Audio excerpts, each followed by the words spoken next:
used in Vietnam. Scientists had to wait 18 years between the discovery of some unusual skulls and the first reported sighting of a live specimen by peasants. 5 years later, the species was extinct. White stripes covered the Saola's cheeks. Long, straight horns, curving slightly backward, gave it the nickname Asian unicorn. The species possessed the largest scent glands among all then extant mammals, also an important cause for its demise. In the folklore of Vietnam and Laos, it was a symbol of good fortune, happiness, and longevity. Now all that sounded like a joke.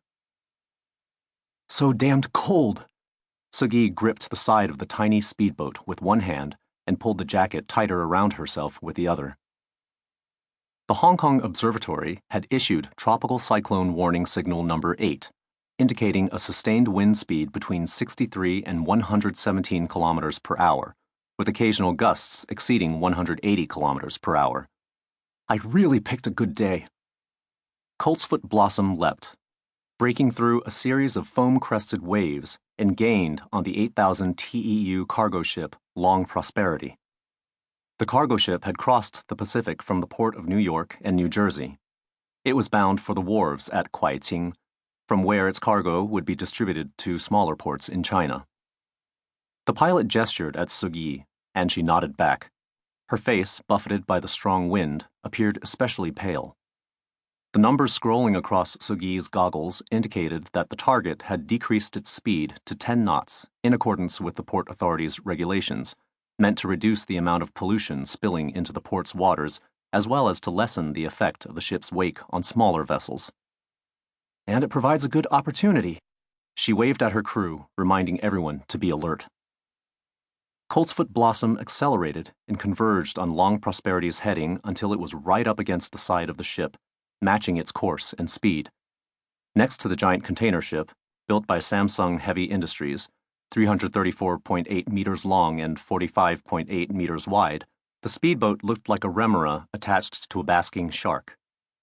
"Hurry!" Sugi's voice was almost drowned out by the roaring motor. The magnetic rope ladder shot out like a spiderweb, firmly attaching itself to a spot about 2 meters below the starboard rail of Long Prosperity. The bottom of the ladder remained connected to the speedboat to provide stability. A fully armed member of the assault team nimbly began the climb up. He dangled from the underside of the ladder so that his back was toward the sea to take advantage of the hooks attached to the soles of his shoes, as well as to avoid becoming dizzy from the visual impact of the surging waves.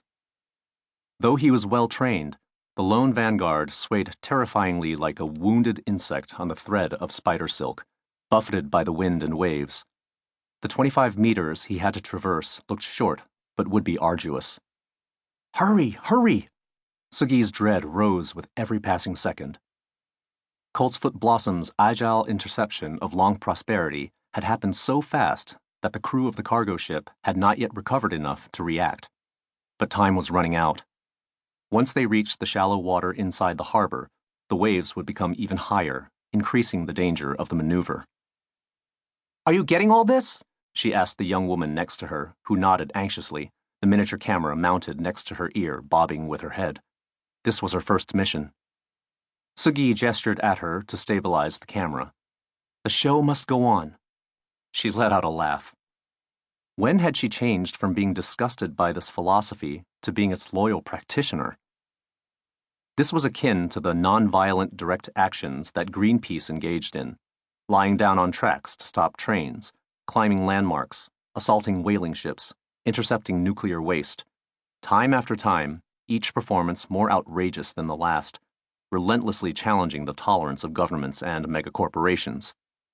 While these acts earned her organization a growing measure of notoriety, they also brought public attention to environmental problems and perhaps helped to enact environmental protection legislation.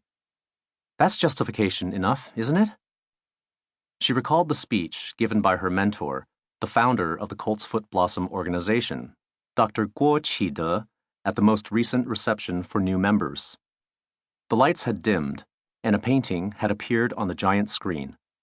Amid mountainous waves, a 3-masted sailing ship was about to capsize. Some of the panicked crew had escaped on life rafts, leaving behind a few hopeless